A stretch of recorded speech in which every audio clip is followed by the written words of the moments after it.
Good afternoon, everyone. Welcome to the Regeneration Revolution uh, session, Hype, Evidence, and Clinical Reality. So this is in cooperation with the Philippine Academy of Dermatologic Surgery and Philippine Dermatological Society.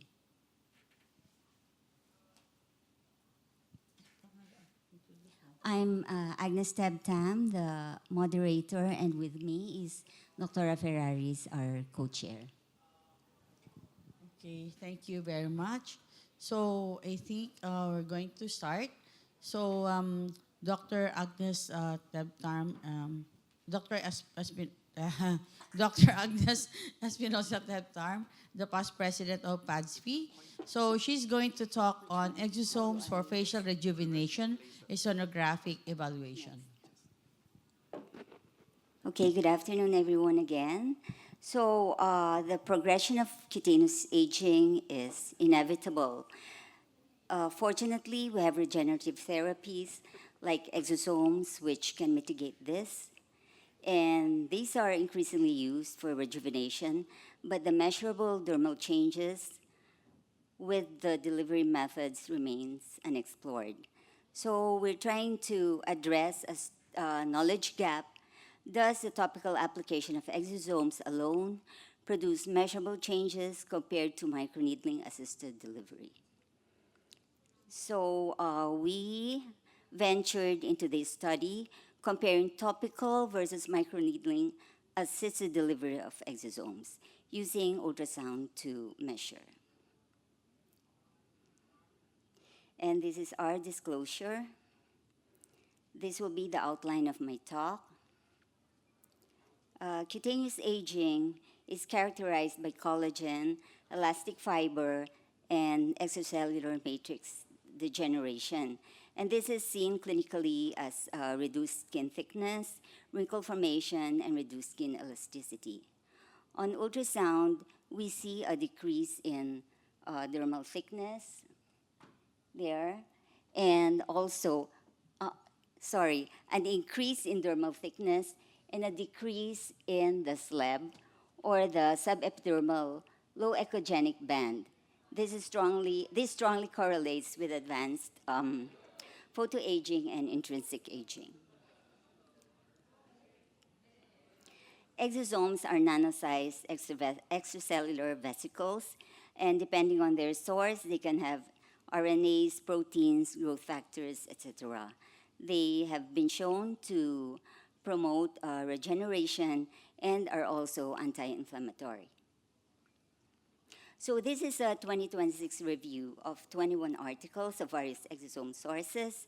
Topical and microneedling delivery consistently demonstrated that exosome-based therapies significantly improve skin elasticity, reduce wrinkle depth, enhance hydration, and modulate pigmentation.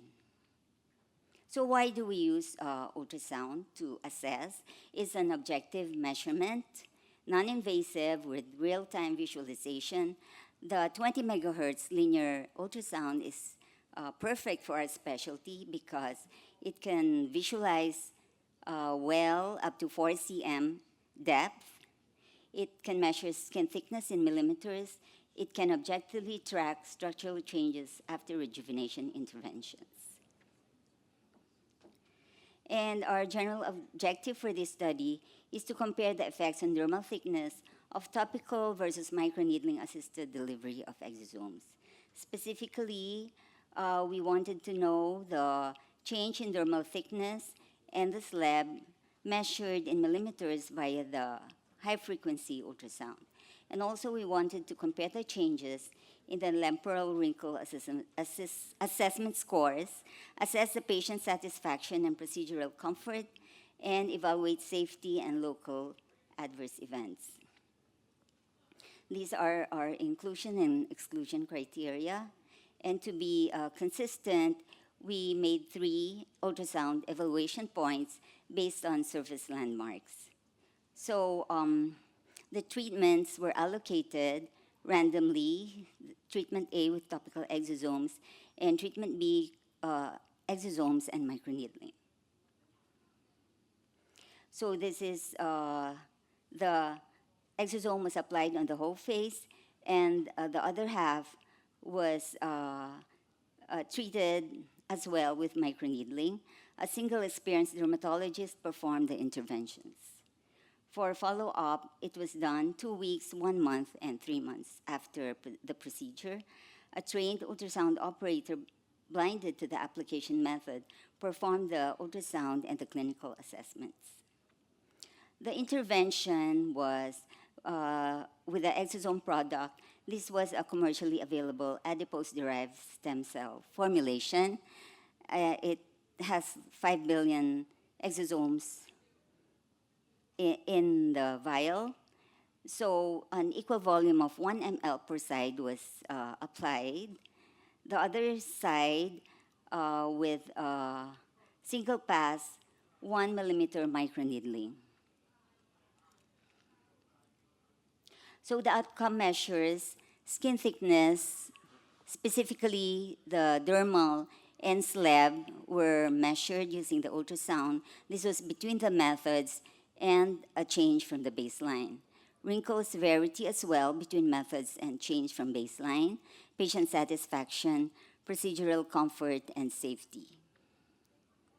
So we had 22 patients who finished the study. This is a comparison between the two treatment arms.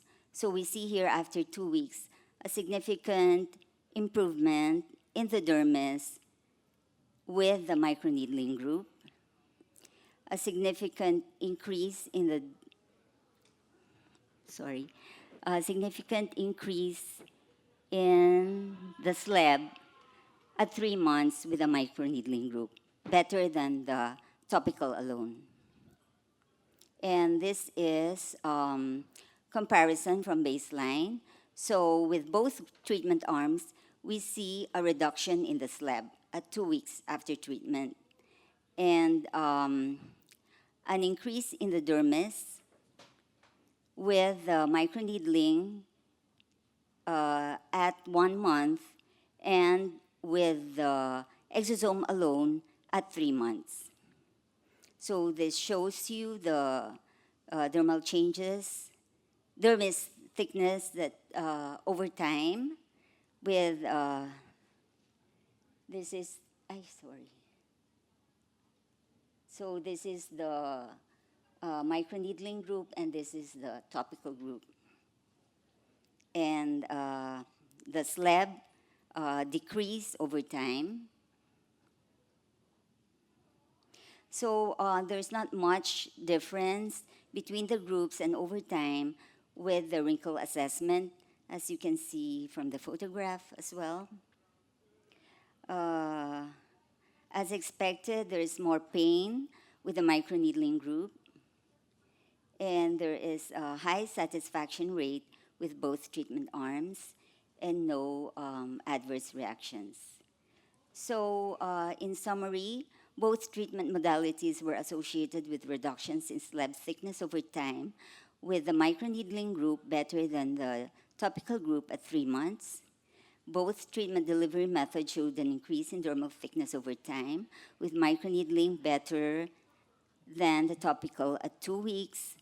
There's no statistically significant difference in the wrinkle assessment scores over time and between the two treatment groups.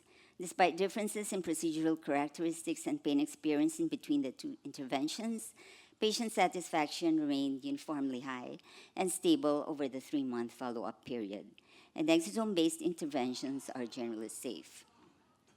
So since we saw no clinical improvement in our patient, we would recommend to do a series of treatments as what is done in real practice. Maybe you will see changes clinically. A longer-term follow-up to determine if improvements are sustained, and determine skin hydration, elasticity, pigmentation, and other parameters to corroborate findings in previous studies. Okay, so these are my references. Thank you very much. Thank you very much, Dr. Tebtarm. So introduce me.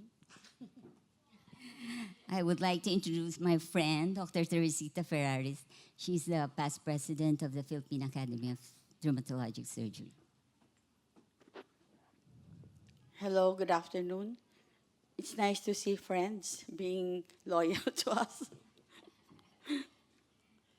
So, so my topic for today is exosome synergy, advancing results through combination aesthetic therapies.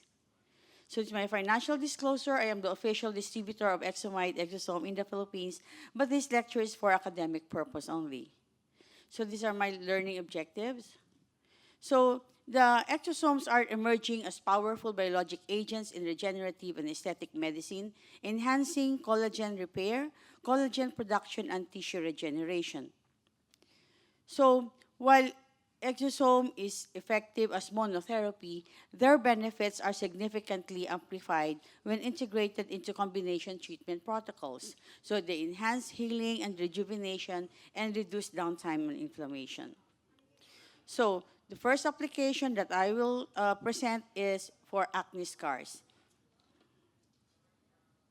Here, you can use you can do it on active acne.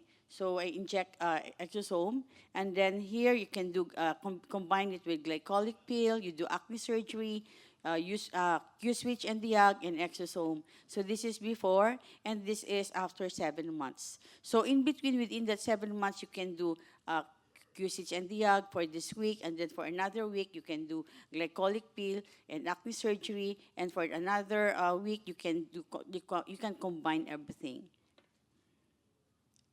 So this one is for ice pick scars. So what I did is TCA cross 100%, okay, and I did fractional laser. So this is 4 months after one session of fractional laser, 3 sessions of TCA cross plus exosome plus, okay. The exosome plus, it means 15 billion exosome particles, okay. So you can see here the improvement. So for moderate to severe atrophic acne scars, so you can see here the dermal tethering, the very depressed scars. So I did subcision using 18-gauge blunt cannula here. This is to disrupt the fibrous bonds between the dermis and the subcutaneous tissues. And then afterwards, I mixed 1:1 dilution of cross-linked hyaluronic acid and exosome, and then inject here. All right. So this is 6 months after one session. You can still see some tethering. So after 6 months, I did another session using subcision and also the exosome. Okay. So this is 10 months after 2 sessions. So you can really see the improvement. So you can also use this for hair restoration. So I use PRP plus exosome. So your platelet, your PRP, it provides the autologous growth factor to jumpstart healing and angiogenesis, while your exosomes, it stabilizes and prolongs the bioavailability of your PRP growth factor. So the result, faster onset of regrowth, improved quality and durability of results. So this is my patient. This is a 34-year-old male with androgenetic alopecia. So I combined PRP 5 cc plus 1 cc exosome. So this is before, and this is 5 months after 2 sessions. You can really see the improvement. Okay. So here I did intradermal injection, and you ask the patient to have some take-home medicine like minoxidil topicals, or you can give minoxidil 5 milligrams once a day, and you can also let the patient use the low-level light cap, okay, twice a week. So this is another case. So this is using the mesogun. That's it, okay. And then application of your exosomes. So this is before, this is after 6 sessions. So this another, this one I used mesogun plus exosome, but I also added dutasteride. Okay, so 5 ml of exosome plus 1 ml dutasteride. So it has a better result. With after 1 month, you can see already the result here. Okay, so the dutasteride, it decreases the enzyme, the DHT by 90%, okay, that prevents follicular miniaturization, while your exosome decrease the perifollicular inflammation, improve vascularization. So while your dutasteride stops the hormone that causes hair thinning, your exosomes wake up and strengthen the hair follicles. Next is you can do also your exosomes plus your low-level laser therapy. So this LLT increase the ATP production, your ROS signaling and transcription factors that promote cell metabolism and repair.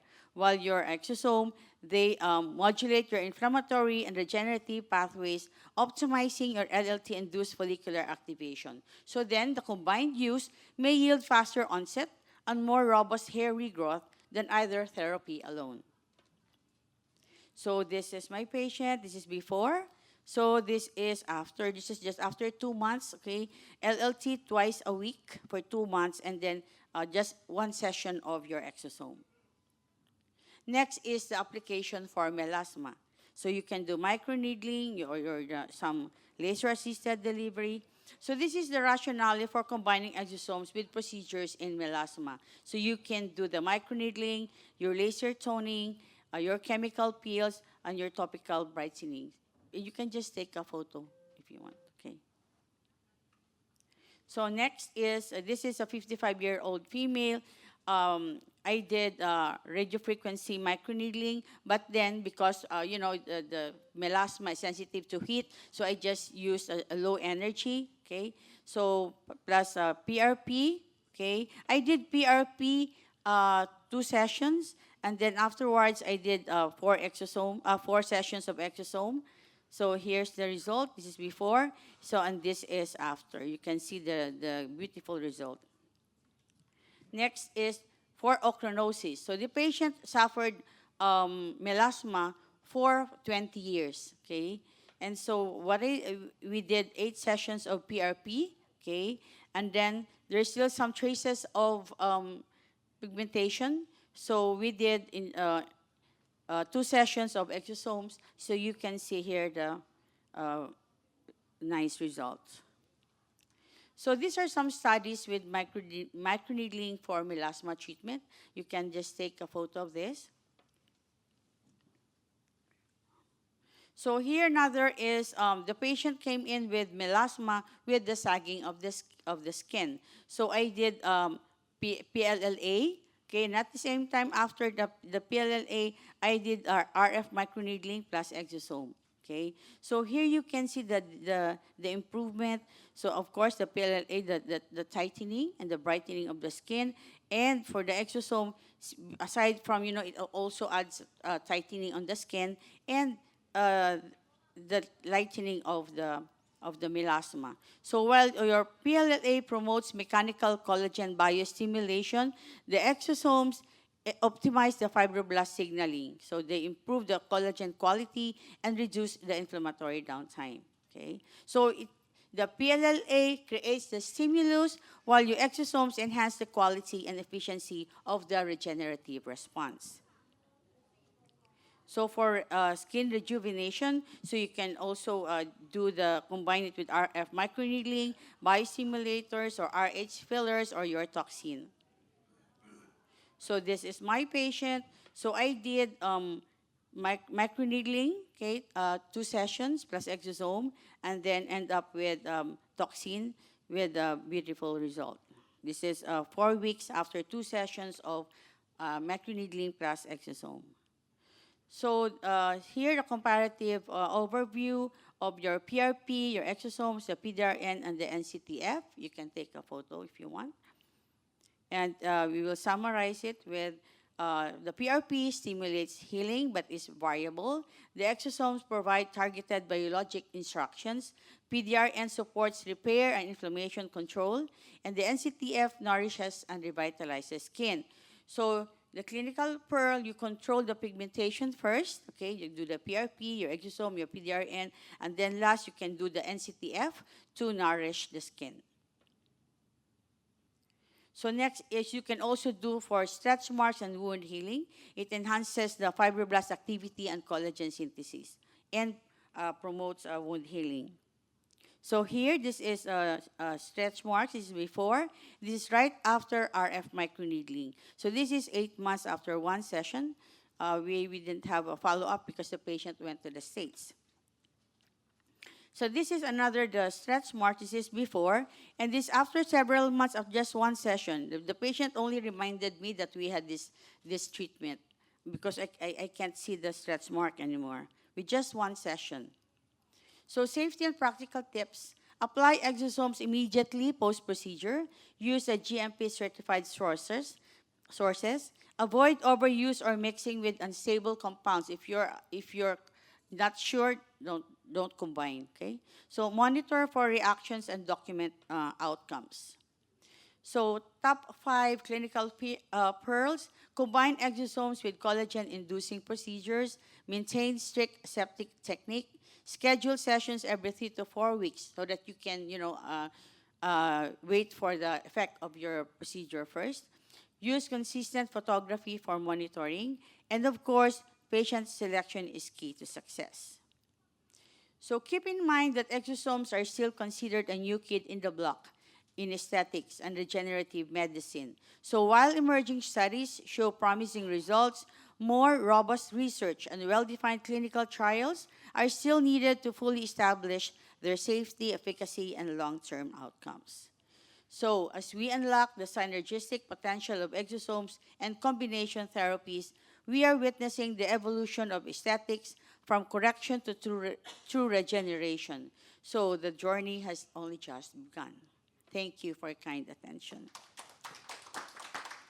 But before I leave, I would like to invite you, if you're interested with liposuction. So we're having a live hands-on liposuction workshop in the Philippines using tumescent anesthesia to be conducted by our 2 handsome gentlemen here. They're going to the Philippines, Dr. Peros, the current president of ISTAL, the International Society for Tumescent Liposuction Anesthesia, and the secretary, Dr. Giles Nilesh Goyal. Goya. I'm sorry. And this is, I'm sorry. So this is in cooperation with PADSFI's annual congress. It's going to be on July 14 to 17. If you're interested, please just approach me. And also the Philippine Dermatological Society on November 3 to 6. And on December 4 to 6, the ISDS in Hong Kong. Thank you so much. Thank you, Dr. Ferraris. I'd like now to call on Dr. Chaitra Anand to talk on exosomes and polynucleotides, next generation regenerative therapies for common skin concerns, a new way of thinking.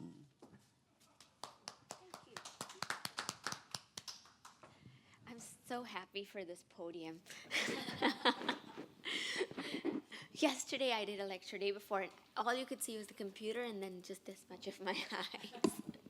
But it's lovely to see so many people still left in the last but one session of the room. Thank you, Tess, for putting this together.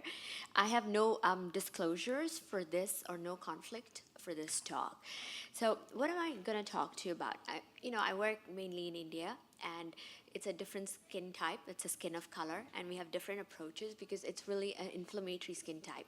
And because of the tropical zone that we live in, we can't ever tell our patients don't go into the sun. And I think it's the same in Philippines too, where I've been and I love that place. So what we look at is how can we get the best regeneration in the skin? How can we get the best results without too much inflammation? Or what can we add on to reduce the inflammation? So I'll start with some case studies to show you that how practice has changed. So this is a patient of mine who came, and basically this is what a patient will say. my skin quality. I want glowing skin. And she has a history of LPP, lichen planus pigmentosus. So we know that now we have to be cautious about her. And after controlling her LPP on the clinical side, we went into the aesthetic side. And this was the difference after just one microneedling with a PDRN, polynucleotide solution, just one session. You could see that the skin quality seemed better. And I'll explain why in a few later slides. And after 4 sessions, this was the result I was able to get. A more even texture to the skin, better skin quality, all because we were working on the skin barrier here. Another patient, she has a long history of rosacea actually, and so her concern is always redness, and as a patient will tell you, it's my pores, it's my pores. It's actually post-acne scars that she has, but she thinks about them as pores, and also tired looking skin. And now she's a golfer. She golfs 4 days a week. And how am I going to say stay out of the sun and rosacea? She also drinks a lot of caffeine and loves her red wine. So all these things, and still, what can we do? So that's where I added a combination of polynucleotides with exosomes into this treatment. And 3 sessions later, we were able to maintain her with this. So now our maintenance protocol for her is every 6 weeks we do this combination, combining at the same time with a IPL, intense pulse light, because you need to get that redness out of the skin too. So it's a combination of anti-inflammatory plus IPL to get this result, and we're able to sustain her now. It's been more than 18 months. Typical cases in Indian male patients, right? Metabolic melanosis or seborrheic melanosis that we see quite a lot of. And we see these patients, right? Not really obese, but slight metabolic resistance. And this is the kind of pigmentation they tend to get in the forehead, temporal area, going down onto the cheekbones. And sometimes when you do the deeper history, you'll see acanthosis sometimes on the neck and the underarm groin areas. But here I did microneedling, again combining it with PDRN and exosomes, and then later added a skin booster hyaluronic acid, not a filler but a skin booster, so non-reticulated hyaluronic acid, to improve the entire skin structure. And you can see the quality of the skin that's improved with the pigmentation. There was no ablative procedures here, nor was a peel used actually, neither a AHA or a BHA, because this is someone who's in the sun 6 hours a day. So this is the kind of results we are able to get just because of the anti-inflammatory effect of these.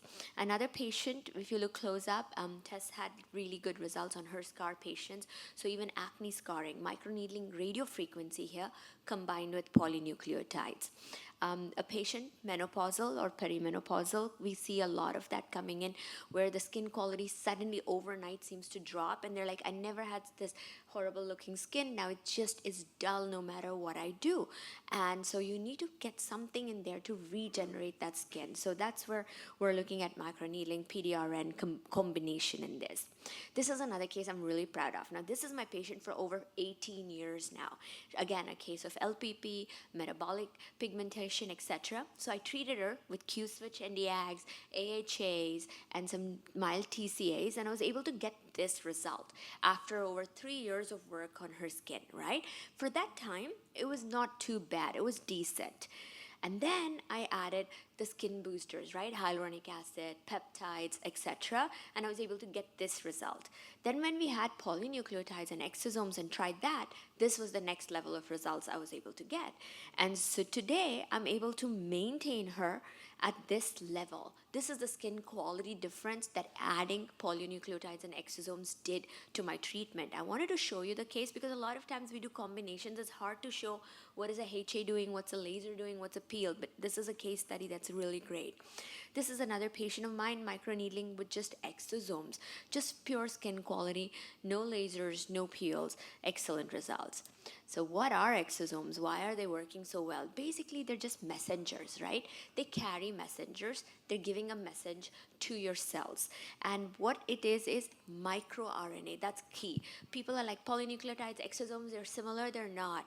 You have to think of RNA and microRNA in exosomes, whereas polynucleotides is more DNA material. And these are extra small, right? 50 to 150 kilodalton. Anything bigger than that is just a vesicle. It's not an exosome. And they have multiple pathway of working. But this is the key. Angiogenesis, which is new blood vessels, collagen synthesis, which is fantastic, which is what we work for skin quality, and anti-inflammatory because it regulates the inflammation, right? It downgrades the interleukins and the TNF alpha, which are very important for our cascade pathway. And that's why it also has a role in melasma, because TNF alpha and interleukins also have a role in the melanogenic pathway. So these are the main pathways that it works in. It also works on the VGF pathway, which is very important for your vascularity, right? New blood vessels, getting the nutrition into the skin, or even in the hair, you're doing that. And it works on the apoptosis. So these are some of the papers that are there if you want to refer to as to how it would be safe. But polynucleotides, like I told you, right? Remember, exosomes are like 50 to 150 kilodaltons. Here it's up to 1,500 kilodaltons. So it's larger molecules. And they have a tissue reparative process, and they also help with the stimulation of a collagenesis, so fibroblastic production.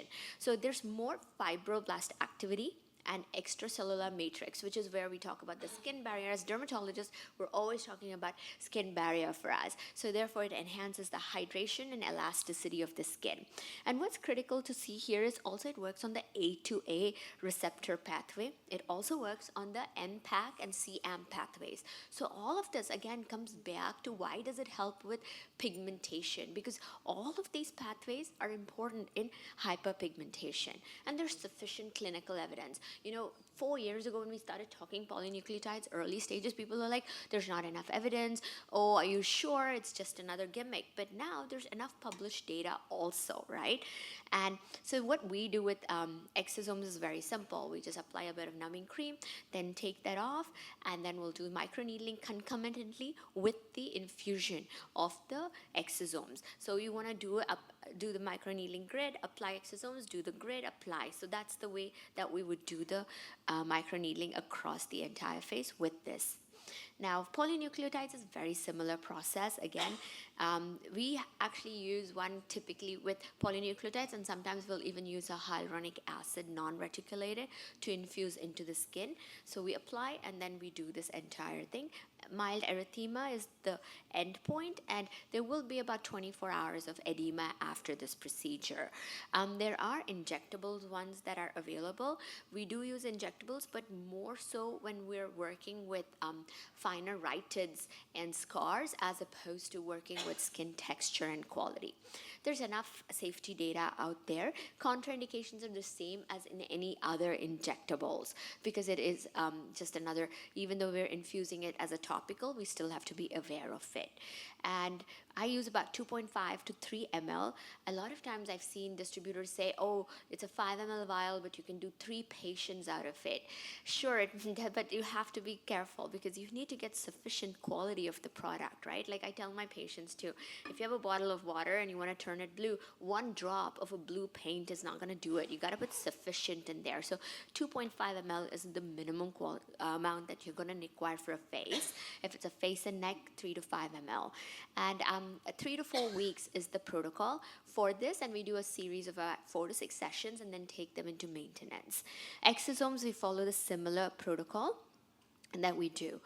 And PIH prevention algorithm, so, we don't have to worry about PIH so much with microneedling and all of these. If you're doing MNRF with higher energy settings, then we prime the skin for 2 weeks before, 2 to 4 weeks. So, my safety take-home tips, safety first and glamour second. So let's be safe with our patients. It's really interesting to go back from congresses and try multiple things, but do look into the safety data and always try the first session. Like, every patient responds differently, but there is a baseline that everybody does have a good response, and build your own parameters. And so with that, I'd like to invite you to our regenerative conference in India, September 11th to 12th, where we talk a lot about regeneration and skin quality and more so on skin of color. Thank you. Thank you, my friend, for that very wonderful presentation. So may we call in Dr. Nilesh Goyal, my friend, to give a talk on nanofat, golden kid of regenerative medicine.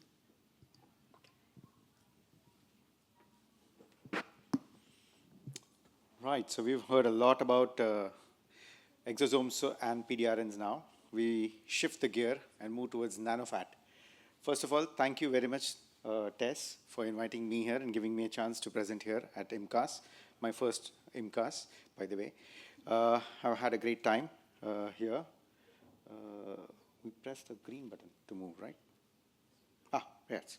So what is nanofat and why nanofat? So as we all know, a fat droplet contains so many things. It's got adipocytes, which are the main content of the fat, but also has got other types of cells, which are immunomodulatory. We've got the stem cells as well. So that's why fat becomes a whole gamut of things. Now, recently, fat is also thought to be an endocrine organ, not just a structural tissue. So it's got a lot of things, and along with the adipocytes, you've got all these secretomes, we've got all the growth factors, the stromal vascular fraction, stem cells, and exosomes as well. So we're going to look into how it works. So what's nanofat? Nanofat is basically processed microfat. So you can mechanically emulsify fat and convert it into nanofat. And this technique was given by Patrick Tonard in 2013. And since then, we have been having the concept of nanofat helping us with our treatments. It's thought to be rich in CD34 positive adipocyte-derived mesenchymal stem cells, ADSCs that we call as, microvascular fragments, and multiple other growth factors. You can concentrate it by centrifuging, and it has got a high concentration of bioactive molecules. The cellular content is far superior to that of SVF. Now, we've heard of stromal vascular fraction a lot. Stromal vascular fraction is mainly chemical enzymatic degradation of the adipose tissue, and it's quite an expensive thing. It needs separation of the enzymatic process, the enzymes from the final thing that you can inject. So it is not as superior as nanofat, which is just mechanically emulsified fat and then filtered, and you have it ready in the clinic. So it's less cumbersome, less expensive, and you get much superior results. The cells are multi and pluripotent. They can differentiate into adipose tissues, cells, and they can also go into connective tissues. So that's where the regenerative potential lies. And there are multiple studies which prove that nanofat helps in angiogenesis, in immunomodulation. They increase the collagen production and prevent fibrosis. So these are all the actives that you get in nanofat, because all of this can be retained, can be had along with your nanofat. It doesn't get destroyed when you're performing this procedure. These are all contents that you get along with, they're present in the fat, and when you filter it out, you just remove the dead adipocytes, but you get all these benefits along with it. So how do you prepare nanofat? So you need your usual kit, the instruments that you need for liposuction. You've removed the fat, you've got the fat in that syringe. So this is the syringe oh yeah, it works. So this is the syringe in which there is fat. It's been sedimented, so you have the fat out there. And then for paucity of time, I'm not showing a video, but I'm just going to show you this. So you have to allow it to go through these, one sec, let's go back. So these are the three transfers, and that is the filter. So you're going to use these 4 things in addition, and that's the fat injector. And these are also the filler injection cannulas, which you can use for filling. So as I was saying, the first step is we go through this transfer of 2.4 mm diameter. The aperture is 2.4 mm, and go through this from one syringe to the other. You do it at least 20 times. The next one is 1.4 mm. So the same thing you do, and you see the change in color has happened here. It's become more uniform solution. It's become more yellowish than the orangish solution which we had started with. And then the last is 1.2 mm, and that's where the whole resistance happens, and you're actually pushing through with great strength. It's a very tiny hole through which the whole solution has to go, and this mechanically destroys all the adipocytes. So we don't need the adipocytes. We just need the benefits of fat without the adipocytes. And that's the whole idea of this particular procedure. So you end up with getting this kind of solution which goes through the filter. So this is the filter. There's a filter here inside it. And this is your final nanofat result. So you get this kind of yellowy solution which is liquid. It's like liquid filler. And you inject that. And inside the filter you can see all this. This is all the dead it's fibrous. You can actually see the fibrous stuff, which is all the stuff of the adipocytes which are dead. So this is just a diagrammatic presentation of how you do it. You take out the fat and you then you can filter it or you can just sediment it. And then you go through this mechanical emulsification and you get nanofat after refiltration. If you do not refilter, you get nanofat 2.0, which is not used for injection. I wouldn't really recommend injecting without filtration because it causes a lot of fibrotic reaction. So filtering is good if you're injecting it into the skin. But if you want to use it for wound healing, then this is the best thing because it's got a lot of fibrosis and it actually helps in wound healing. So you just layer it onto the base. You can even inject it into the wound base and it stimulates a lot of healing. So non-healing ulcers in diabetics or in other areas where you are finding that the ulcer is not healing, you can inject it. Especially on shins, those are good areas. So nanofat for hair growth, that's where we would like to give more. So this lady was a 43-year-old who came to me having had a bariatric surgery and lost about 30 to 40 kilos of weight, and then she lost a lot of hair as well. So hair, she wasn't able to grow, went to multiple dermatologists, they tried everything. And so when she came to me, she said, "You are my last resort." I said, "Well, let's do something different. So let's do nanofat," because nobody had offered her that. So we injected nanofat into the scalp, and this is what we had after 3 months. And she was superbly like pleased and thrilled and whatnot. You said she started crying in front of me that you were my last resort. I had lost all hope of growing hair, and this was the result. And I was thrilled myself because I had not expected this result. So we did one more session. So this is her before and after. Wow. Then it opened the doors for me as well. So I started doing it in other ladies, and these are the results you get. Before and after. All those are before, and these are after. So we inject and then we leave it for 3 months. Nothing to be done after that. And after 3 months, you can think of doing it again. So one more. This is actually 6 months, and this is 10 months. So you can one session. So you just young lady, 43, no comorbidities, nothing. Just one session to aid the growth. It is nothing like you need to do it on a regular basis. This is a 63-year-old diabetic lady. So you also have hope in diabetics that you get this kind of, this is 3 months. After 3 months, you get so much growth. You do give them some hair vitamins and all, the usual stuff, but nothing major. Alopecia areata, stable alopecia areata, which does not regrow. So this is a guy who came to me 3 months. He had already taken treatments in Oman because he was staying in Oman. Came to me, said this patch isn't growing on the occiput and on the beard. So I gave him some 2 months of treatment, thinking stimulation would help, but nothing works. So I finally said, let's do nanofat. And this was him after 3 months. So nothing was done extraordinarily, just nanofat. And that's what. You add nanofat to the treatment, the result changes dramatically. Other indications, yes, you can inject nanofat under the eyes. It does cause a little bit of reaction, but then the first week is a bit odd for the patient. After that, everything settles down. Again, under the eyes, only nanofat. She came for darkening of the skin. This is nanofat under the eye, and I coaxed her into having some in the lips but this was fat in the lips, and because I saw, So I saw these lips and I said, oh, they look so dull and dry. They don't look exciting at all. So let's put some fat and look at the result. The lips just come back to life. It's such a great thing. And it can stay for a long, like 3 to 6 months you stay, and then you can put some more fat again. So not a problem at all. And it's very safe. Nothing can go wrong because fat is naturally out there. Lichen planus pigmentosus. This is a lady who had 6 sessions of pico, and we were not able to reach anywhere strong.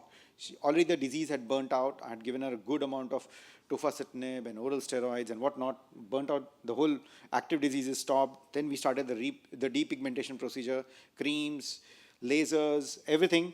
And then still we couldn't reach a satisfactory result. So I said, let's try nanofat. And this I learned from one of my students, fortunately. So I have taught a lot of people to do liposuction and fat grafting in India. And one of my students had tried it in Reel's melanosis, which is like ashy gray dermatosis.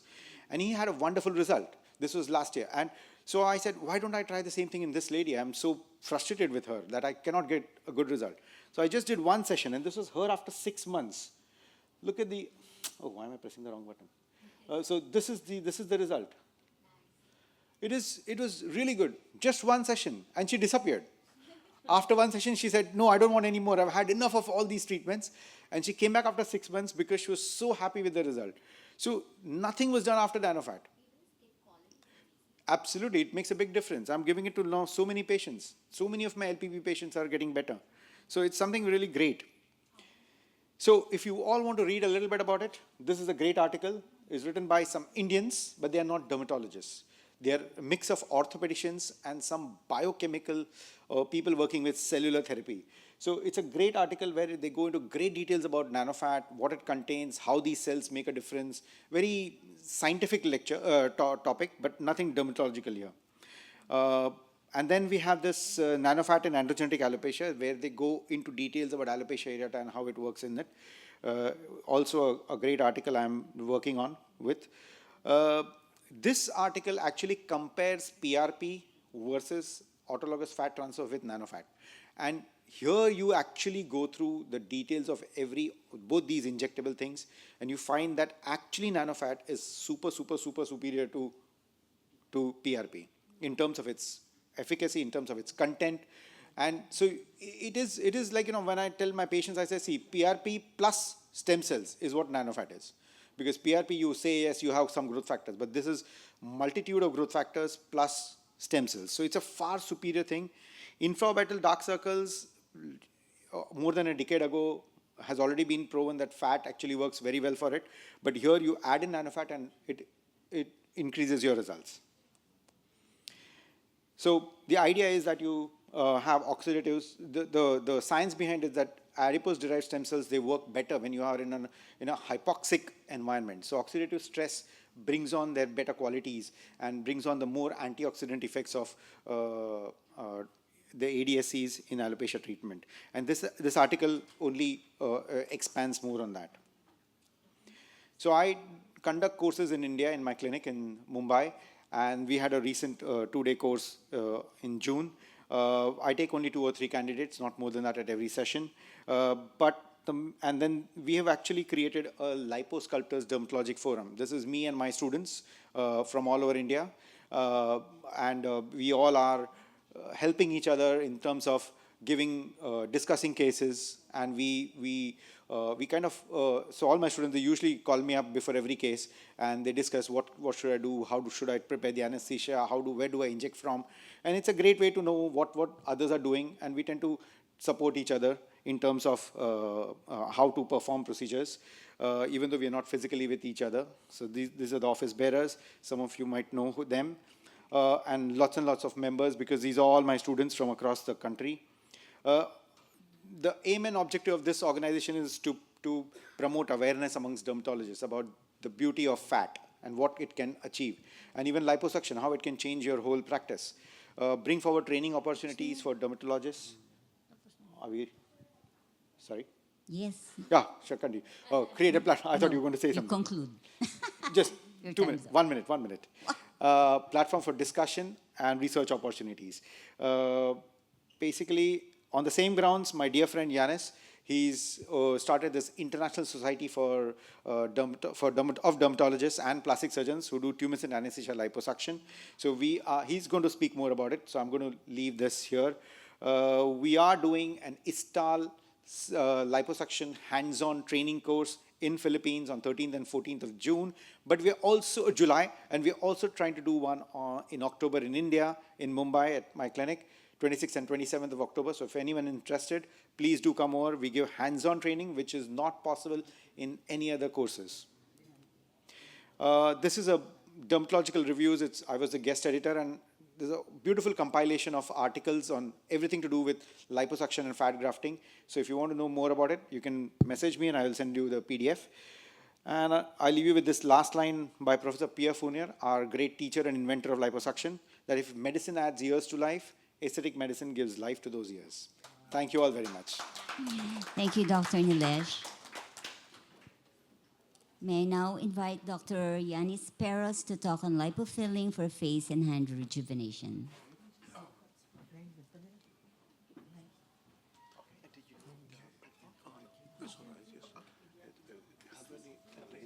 laser. This one is a laser bottom, and next. This is next. Okay, good. So thank you everybody for first. Thank you, Dr. Ferraris, for the invitation. Very nice being here, and this is how it all starts. All of those people are doctors performing tumescent anesthesia procedures, and it is very important. I will explain you why. You will see. And this is our society supporting the tumescent anesthesia and procedures, and you can get some information in this site. My teachers and the courses I have given about this. Lipotransfer, or to avoid misunderstanding, is the same like autologous fat transplantation, autologous fat transfer, lipo injection, and lipoaugmentation. It's exactly the same thing. And autologous fat is safe, cost-effective, and best tolerated. Instruments for harvesting are simple and inexpensive, and instruments for implanting are also simple and inexpensive. And my favorite cannulas is 3 millimeter for harvesting and 18G for implanting. I use the old-fashioned method of Dr. Pierre Fournier, who had also the answer about that. He said, the new is not always better, but the better is always new. And to remember the pioneers of lipotransfer, Dr. Rhonda Narins in New York, and of course, Dr. William Coleman in Tulane University. He introduced the lipofilling of little volume because the little volume survives much better than big volume, has much better blood supply, and has the opportunity to survive better. This is the tumescent through the tumescent formula of Klein. We see the vessel construction, and we can harvest fat, pure fat, without blood. And this is Jeffrey Klein, this is the formula. Centrifugation. Many doctors centrifuge, many don't. The centrifugation has plus and minus. Oh, thank you. Thank you. Okay, very good. Thank you. The centrifugation has plus and minus. And of course, we can use only the gravity. And you see the upper part is the oil, the adipocytes are in the middle, and the lower part is the SVF. And these two most reliable German instruments in my possession, they work like brand new. And so washing of the donor fat. Washing will remove the blood and the free lipid, but it may decrease the viability of adipocytes.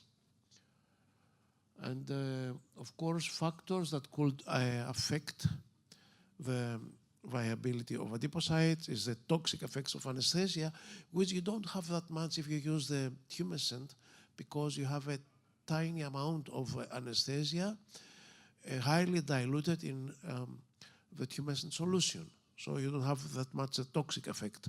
You can use it directly if you have harvested that with the tumescent anesthesia. And the pressure, they're fragile cells, so you better respect them. We will see the results. And the shearing forces where you're moving the adipocytes. And of course, again, use low pressure by harvesting and by placing because they are fragile cells. And they can survive some moderate forces. And of course, the diameter of cannula enhances the viability. again, the cannula. And the aging phase, of course, I run that. I think everybody in the room knows about the aging phase. And we need to know about the fat compartments when we are placing the fat. Think of the anatomy, because we are replacing the fat that is being lost. And I go that quickly.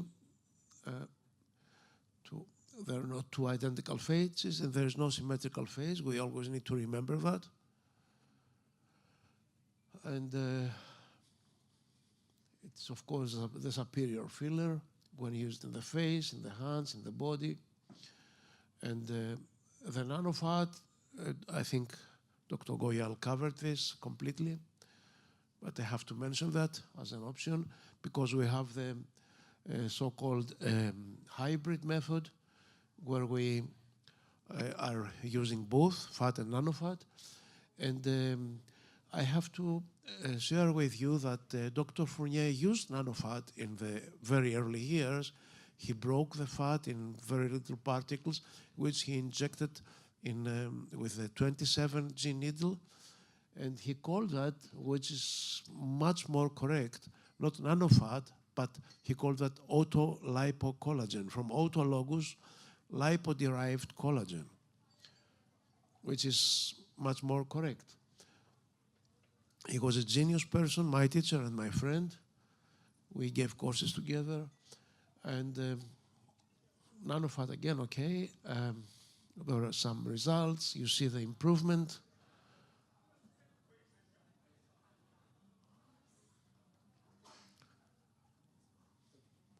Befores and afters.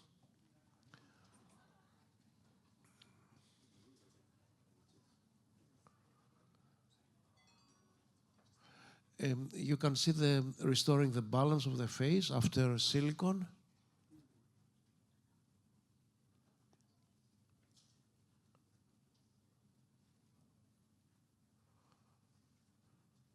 And of course, the age is not a barrier.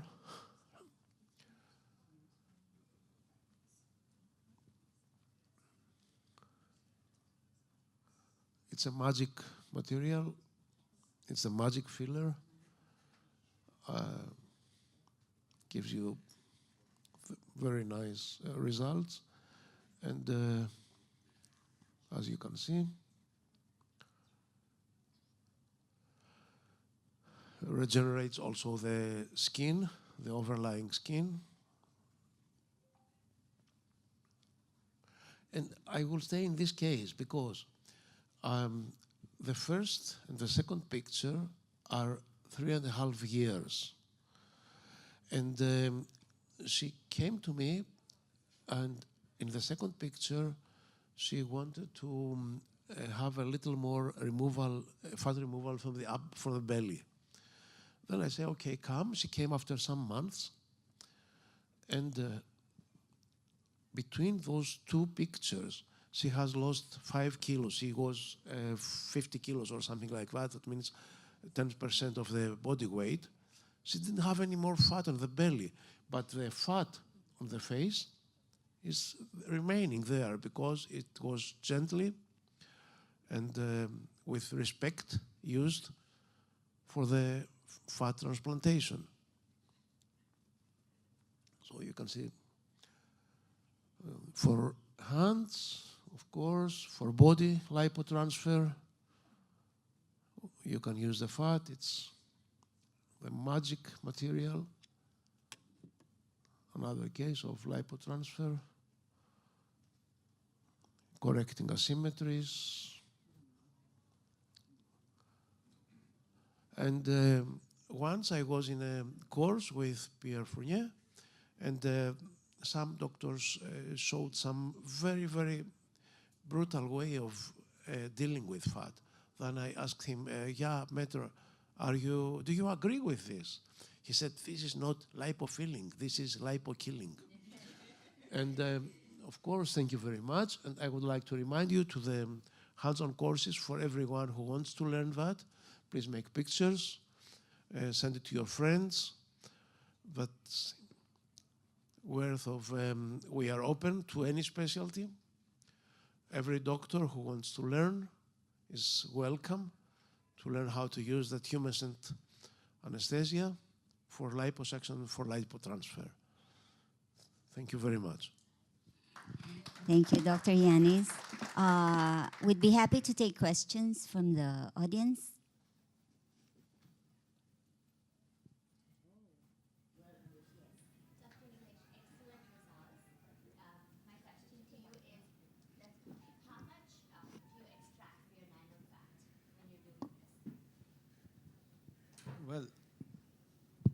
Well, actually, see, nanofat, you don't need too much of fat.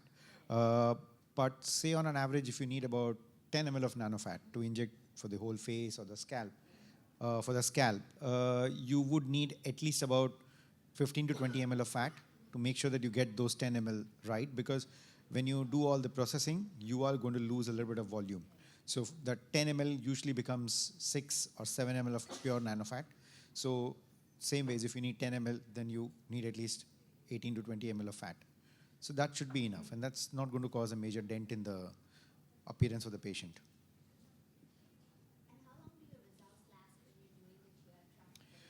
So nanofat is liquid fat, and liquid does not last long. What you are aiming here is not to have a volume.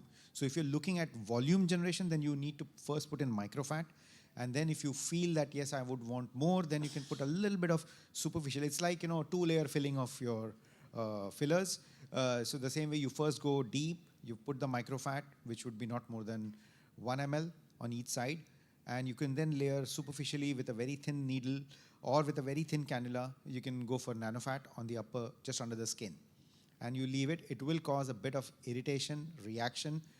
You have to tell the patient a week at least, and there'll be irritation. So you have to give some topical creams, steroids, whatever. But that will settle down. And then the effect comes only after 2-3 months, because it takes time for the skin to change. The texture changes, the color changes. It's really beautiful. I mean, I couldn't present my lipo transfer patients, but you can see a visible difference in the whole face. So which adapter do you use for the microfat? You have different sizes, right? Of the transfer. So when you're trying to destroy,